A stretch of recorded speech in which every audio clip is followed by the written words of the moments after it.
it right there. Our next one, the most fun option for a Kobbie Mainoo. And Olu, we'll start with you on this one. That's a great question. I was just trying to look at teams and their current sentiment options. But I am inclined to think alongside some of the thoughts everyone's thinking in terms of there's a World Cup next year. Kobbie Mainoo knows he's still on the periphery of the England squad, or at least in the thinking, But let's be honest, I love this season coming up because it reminds me of, as you both Americans, contract year in America. When a player like puts up his best move forward, Aubameyang before the contract. But in general, my whole thinking is when I think of fun, where can Kobbie Mainoo go to where he'll play a lot of games, a lot of football games, but he would also stay in the consciousness of the manager to mean that he's either playing, European football or competing for a title. So initially I was thinking about maybe Newcastle or Villa, potentially. I like the Villa shout.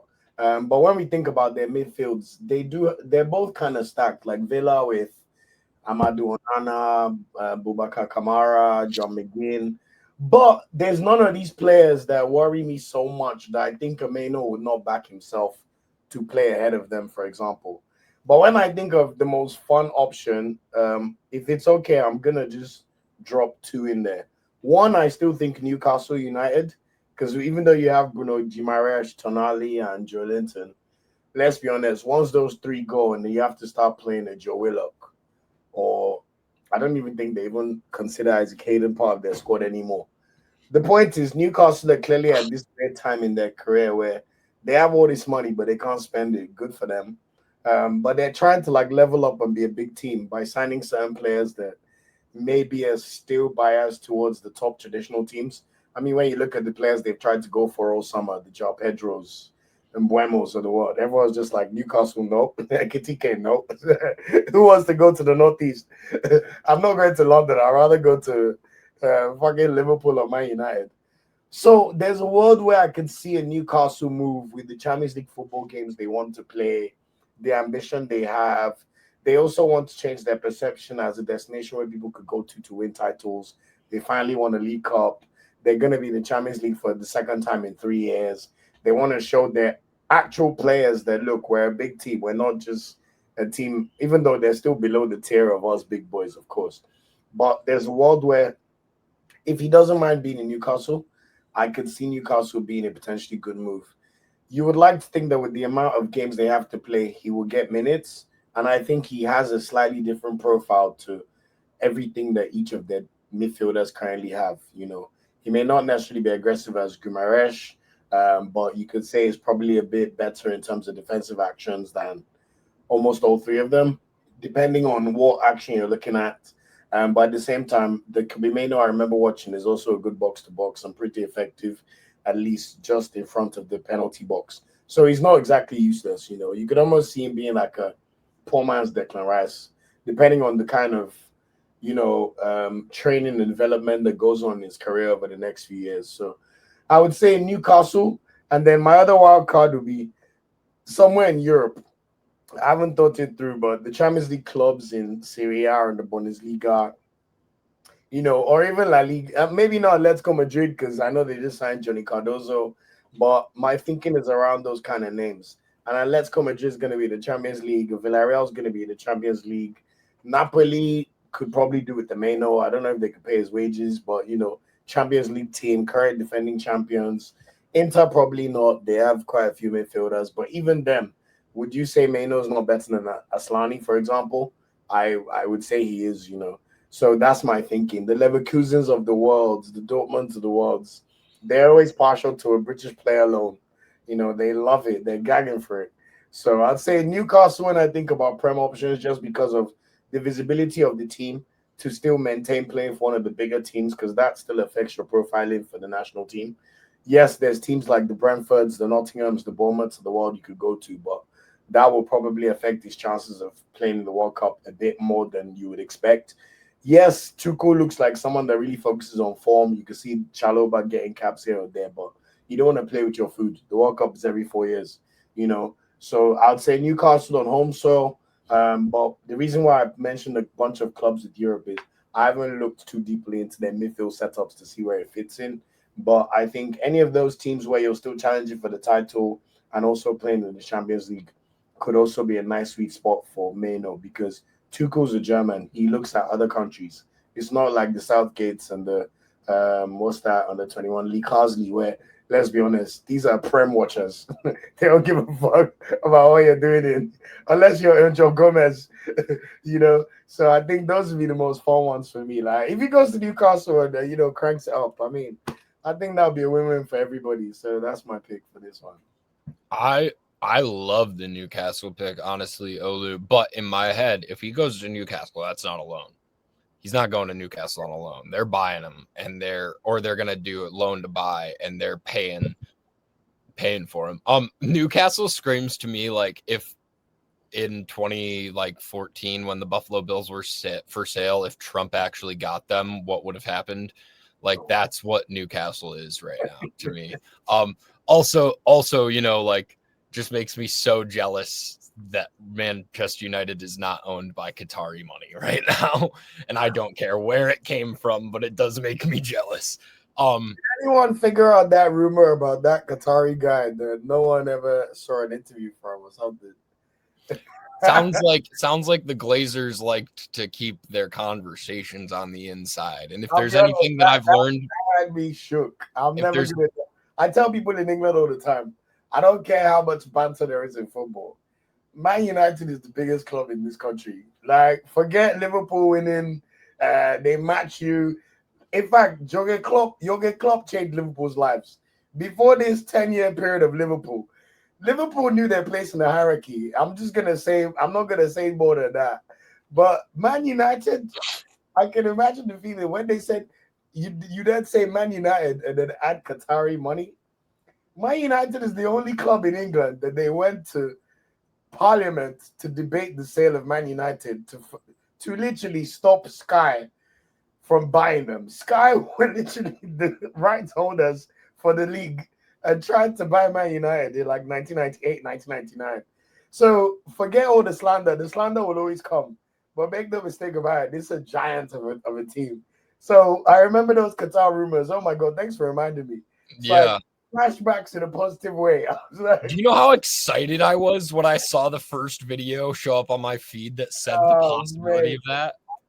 We would have been in trouble because unlike Newcastle, who have to deal with these restrictions, Man United is a revenue-making machine. So could you imagine if they weren't treated as a profit? I know. Wow. I'm so glad that didn't happen, just in case that's not clear. That's fair. Honestly, that's so fair. I'm upset about it. All right, so Newcastle I totally agree. Like the Dortmunds, your Champions League Europe teams definitely makes total sense. Aanu, for you, most fun option for Kobbie Mainoo? Sure. So most fun option for me would be a loan move to Leverkusen. A reunion with Mr. Ten Hag, who helped him with his entire career. So that would be my most fun option for Mainoo. Also, I think for Leverkusen, actually, they do need him because he can either be a Verts replacement or a Xhaka replacement. So since he can play in the 10 or play in the 8, and they've not really replaced these players, I know Xhaka might move to Milan, he might move to Sunderland, he might move to Saudi. So clearly, he's not staying. So they will need somebody to replace him, and I think the perfect person to do that would be Mainoo. I love that. I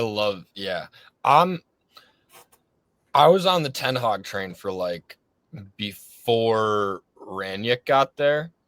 Like while Ole was in about 2 months before he was really, like being walked up to the podium to, get run off. I was on like why well, this guy in the Netherlands, like, what are we doing, guys? He's a football genius. Like, can we do something about that? And then they tried to do something about that. So, the thing with like the Ten Hag thing is, he just wasn't smart enough in like how he moved in the market. So, for example, when he signed Anthony, I mean, that was just ludicrous, wasn't it? Yeah. Which, though, do you remember what Ranić said when he said hire Ten Hag? No. He said, keep me for acquisitions. Oh yeah. Yeah. He literally said, hire him to be your coach and make me your director of football operations. Yeah. And they didn't. Yeah. And they didn't. So they still had the same president of football ops for almost the entire time with all those 5 different coaches on after Sir Alex, and that's the purgatory that they've found themselves falling into. No, yeah, and like I think before we move on, obviously, the sporting side has clearly been the most chaotic part of Man United for like the past 10 years. It's just, for example, in my opinion, they should have kept Dan Ashworth because I think at least he was like the smartest person in the room there. But clearly, since he has some problems with the owner, that's like the main reason why he got his pink slip. So with Wilcox, the thing is, people claim he's like the best in class, and I'm like, the best in what class, bro? Like he literally came from Southampton in the championship, so he's literally like learning on the job. Clearly, hence why they paid more for Mbuemo, though they literally wasted 5 weeks and still paid more anyway. So they still haven't really fixed it. It will certainly be fun to see who they bring in next, but I'm not I'm not super optimistic about it all. No. Yeah, no, it's there have been a lot of guys over the years that there are qualities that you absolutely love about them and you want them to stay in certain capacities. And then there's other aspects where you're like, what are we doing here? We're still riding this out kind of thing. But yeah, lots been going on. For fun options for me, my fun option is Amarim wanting him to start. Let's be real. Let's be really clear. My fun option is that this Manchester United team realizes what they have. And you know what? It is the fun time, so I can say that because it's not the realistic one at all. That is my idea of fun. Although I will say, from the Kobbie Mainoo perspective, I think it would be fun for him to just take his talents to a completely different team, but still along the lines of what I said the last time I was on this podcast, which was that he fits really well as a midfielder in a 3/5 back hybrid system. Chelsea. Let him go. That would be the other thing that for him, I think would be the most fun. Not for me as a Manchester United fan in any way, but for him would be the most fun.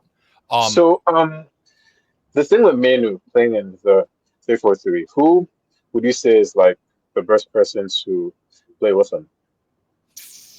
See, that's the thing that I think is his superpower, is that it doesn't matter as long as they're not the same type of versatile that he is. Because you can drop as long as you don't drop a true 8 in next to him, he can be anything. You know what I mean? And I think the second that but at the same time, if you have a team that's got 2 true 8s, I mean, that's to me a perfect scenario. You just say, cool, you guys each have half the field to do whatever you want. Split that baby right down the middle and help each other when you realize the other one's out of position. And know that if one of you is going to cover a wing, you've got the whole middle of the field. And like that's an ideal scenario to me, actually, just as like a football tactician thought process thing. He can do so many things. Like I wouldn't want to even like handcuff him with anything, really. So, I'd say, excuse me, the one problem with Mainoo is that he really hasn't got legs like that, right? So, like, he has pretty much everything else, but he's not like the strongest runner. He's certainly not the fastest runner either. And I feel like that's part of like the misprofiling is people think he's fast and he's not. He's he is actually fairly slow. So the thing is like per se he's playing, he needs somebody who has legs for days.